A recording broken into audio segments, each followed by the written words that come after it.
Mencionamos en el devocional anterior entonces que uno de los rasgos fundamentales que Jesús está enseñando a sus discípulos es la importancia de la confianza. Ellos deben creer en Jesús y esa especie de confianza que ellos van a cultivar debe ir creciendo hasta madurar y convertirse en una fe sólida, de tal manera que no sean movidos sus principios y sus fundamentos. En segundo lugar, Jesús les dice a sus discípulos que si ellos en realidad quieren ser discípulos de Jesús, tienen que guardar las enseñanzas de Jesús. San Mateo capítulo 7, 24-27 dice: cualquiera pues que me oye estas palabras y las hace, le compararé a un hombre prudente que edificó su casa sobre la roca. Descendió la lluvia y vinieron los ríos y soplaron los vientos y golpearon contra aquella casa y no cayó porque estaba fundada sobre la roca. Pero cualquiera que me oye estas palabras y no las hace, le compararé a un hombre insensato que edificó su casa sobre la arena. Y descendió lluvia y vinieron ríos y soplaron vientos y dieron con ímpetu contra aquella casa y cayó y fue grande su ruina. Y cuando terminó Jesús estas palabras, la gente se admiraba de su doctrina porque les enseñaba como quien tiene autoridad y no como los escribas.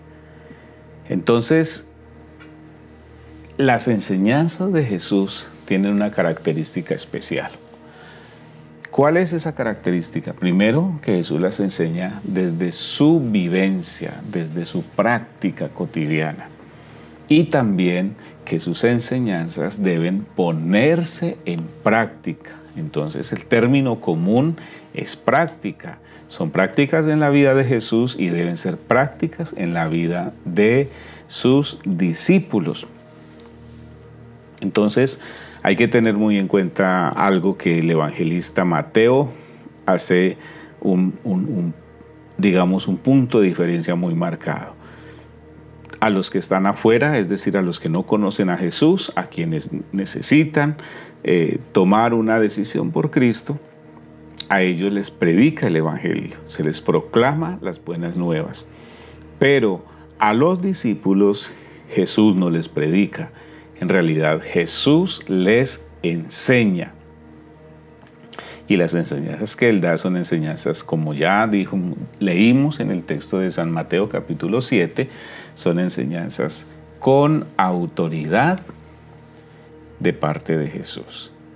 Es significativo indicar que entonces los evangelistas ponen la actividad pedagógica de Jesús desde el inicio de su ministerio. Dice el Evangelio también de San Marcos, aunque salimos un poquito de Mateo, pero vale la pena. Entraron en Capernaum y el sábado entró Jesús en la sinagoga y comenzó a enseñar. Y una vez más, se admiraban de su doctrina porque les enseñaba como quien tiene autoridad y no como los escribas. Eso dice San Marcos capítulo 1, versículo 21 y 22. Entonces también los evangelios finalizan sus relatos con una exhortación de Jesús que comisiona a sus discípulos a predicar, y ya sabemos el énfasis de la predicación, y a enseñar el mensaje recibido.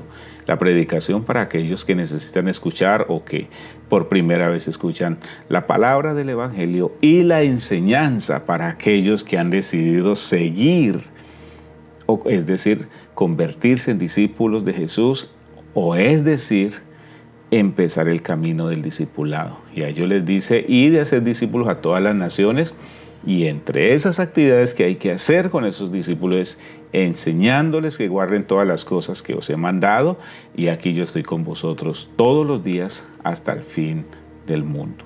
De tal manera que debemos mirar los evangelios con un lente pedagógico, porque esto nos puede ayudar mucho para nosotros entender qué es lo que Dios está esperando de la iglesia en estos tiempos y convertirlo en una práctica de nuestro evangelio. Hoy en día tenemos muchas predicaciones, muchos predicadores, pero pocos maestros.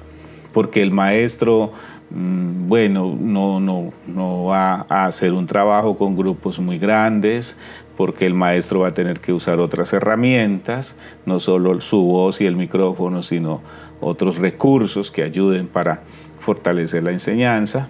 Y entonces a veces no estamos como tan dispuestos a esto, pero en Jesús esto fue una práctica constante, la práctica de la enseñanza.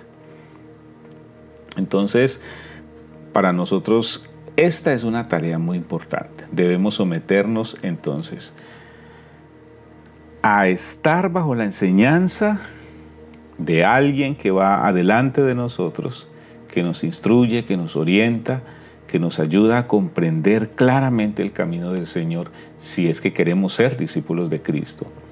Pero a la vez también nosotros debemos convertirnos en maestros de otros que vienen, digamos, en la experiencia cristiana un poco atrás de nosotros, para ayudarlos a caminar, para mostrarles con base en la palabra de Dios el camino que ellos deben seguir y no los caprichos humanos que muchas veces son los que imperan en nuestras predicaciones.